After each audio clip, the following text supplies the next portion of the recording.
Hola, hola. Muy buenas tardes.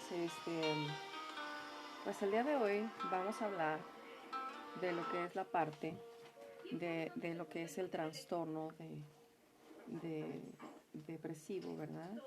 Se dice que el trastorno es desregulación perturbador del estado de ánimo. Se dice que el trastorno, hay trastornos depresivos y se dividen.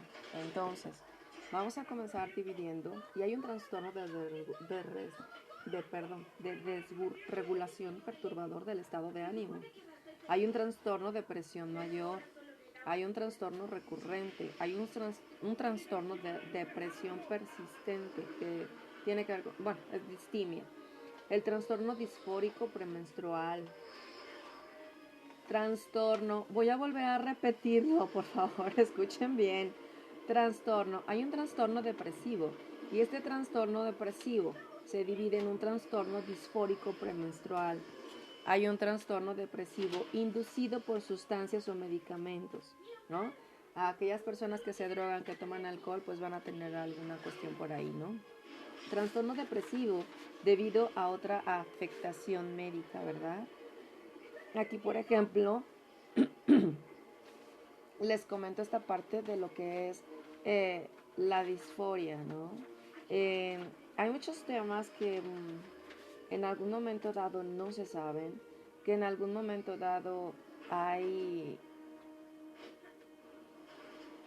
están ocurriendo a alguna persona, perdón, y esta persona pues no tiene como atención, no tiene como ayuda, ¿verdad?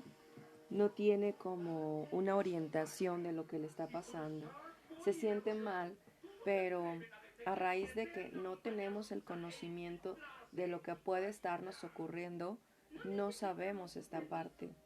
Decíamos en el video anterior que podemos regañar a alguien todo el tiempo, ¿no? Yo no lo hago, no lo haría, por lo que sé actualmente, ¿no? Y todo el tiempo podemos estar lastimando a la persona cuando la persona está sufriendo o está pasando una cuestión emocional que lejos de recriminarle, regañarlo o tratarlo mal, tendría que tener atención médica, ¿verdad? ¿Qué es lo que causa los trastornos mentales? Muchas veces son por herencia. La carga genética se considera un factor importante para el desarrollo de los trastornos mentales. Hay factores bioquímicos, es decir, la segregación de distintas sustancias que logran el desequilibrio en el cuerpo y sus reacciones. Neurotransmisores como la serotonina. La serotonina es un químico que produce nuestro cuerpo, que cuando no se produce, cuando no lo produce, tenemos que ir con el psiquiatra para que nos medique.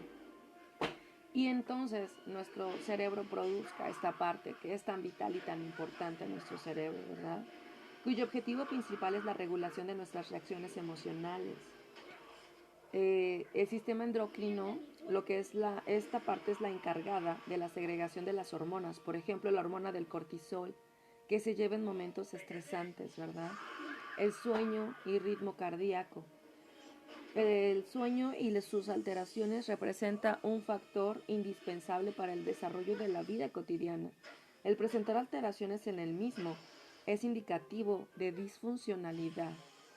Situaciones estresantes, ¿verdad? Comentábamos hace poco que el trastorno de la ansiedad, así como en la infancia, la ansiedad es una emoción normal. Sin embargo, cuando esta aumenta en su intensidad, en su proporción y en su duración, es indicador de un trastorno. En cuanto a los trastornos depresivos que mencionábamos, eh, el DSM-5 los clasifica y habla de un trastorno de regulación disruptiva del estado de ánimo. Mencionábamos hace poquito lo que es la depresión mayor, el trastorno disfórico premenstrual, hay otro trastorno afectivo no especificado, ¿verdad? Y la afectación médica que pudiera mencionarse hace un momento. Al igual que en los trastornos infantiles, el diagnóstico tiene que ser clasificado según su intensidad, su permanencia, su relacionalidad, debido a uso de sustancias, enfermedad presente, situación estresante o traumática, ¿verdad? Aquí, por ejemplo, el DSM-5 nos habla de un trastorno depresivo mayor, ¿verdad? Y nos habla de síntomas que han estado presentes durante el mismo periodo de 2 semanas, que presenta un cambio respecto a lo anterior. Por lo menos uno de 2 síntomas debe de ser estado de ánimo depresivo, la pérdida de interés o placer, no incluida los síntomas claramente atribuibles a otra condición médica. Por ejemplo, el estado de ánimo depresivo, la mayor parte del día, casi el día, según lo indica el propio sujeto, por ejemplo, se siente triste, vacío, sin esperanza, o la observación realizada por otros, ¿verdad? Por ejemplo, parece lloroso.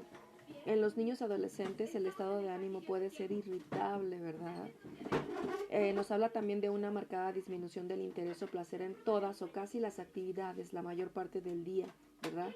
Casi cada día, según refiere el propio sujeto o observación, ¿verdad? La pérdida de peso o aumento de peso significativa sin hacer dieta o ganancia de peso, por ejemplo, un cambio de más de 5% del peso corporal en un mes o disminución del aumento del apetito, ¿verdad? Casi todos los días. En niños hay que valorar el fracaso para hacer lo que es la ganancia de peso esperada, ¿verdad? El insomnio o lo que es la hiperinsomnia casi todos los días es un síntoma de depresión. Lo que es la agitación o el entecimiento de psicomotores casi cada día observable por los demás, ¿no? Numerosas sensaciones de inquietud de lo que es estar entelecido. La fatiga o la pérdida de energía casi todos los días, sentimientos de inutilidad o de culpa excesivos o inapropiados que pueden ser delirantes casi cada día, ¿verdad? No solo remordimiento, culpa por estar enfermo. La disminución de la capacidad para pensar, concentrarse o indecisión casi cada día, ya sea una atribución subjetiva o una observación ajena, ¿verdad?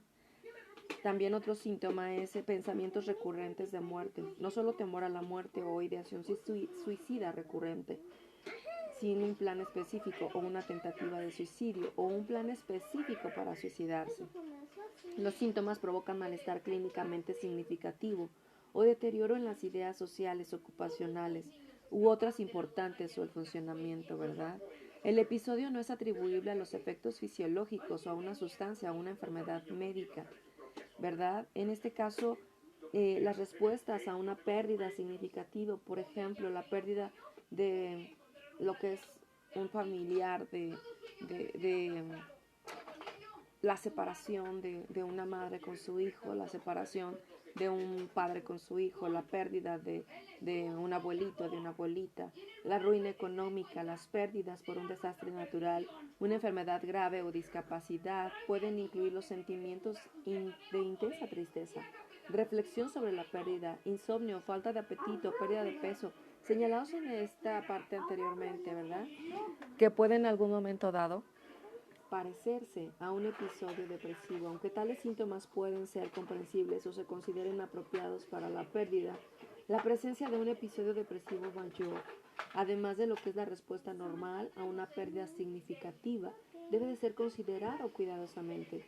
Esta decisión requiere inevitablemente el ejercicio del juicio clínico basado en la historia del individuo y las normas culturales para la expresión de una angustia en el contexto de la pérdida, ¿verdad? La aparición del episodio de depresivo mayor no se explica mejor por un trastorno esquizofrénico o la parte esquizofrenia, ¿verdad? El trastorno esquizofreniforme, trastorno delirante u otro del espectro esquizofrénico específicas, no especificadas dentro de los trastornos psicóticos.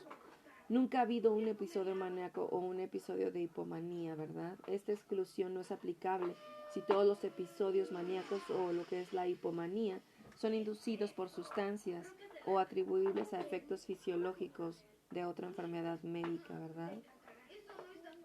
Hay trastornos, ¿verdad?, que vamos a hablar posteriormente a lo que son relacionados con sustancias adictivas, ¿verdad? El abuso de lo que son el alcohol, las drogas y demás, que posteriormente vamos a hablar.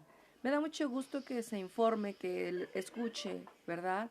y que en algún momento dado, si usted ve el síntoma de los que hablamos, lo tiene o lo presenta a alguien de su familia, pues sería importante acudir y darle la atención debida, porque es importante, ¿verdad?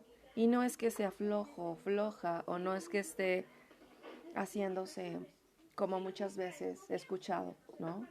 Sino muchas veces es una cuestión emocional que debe de ser atendida, ¿verdad?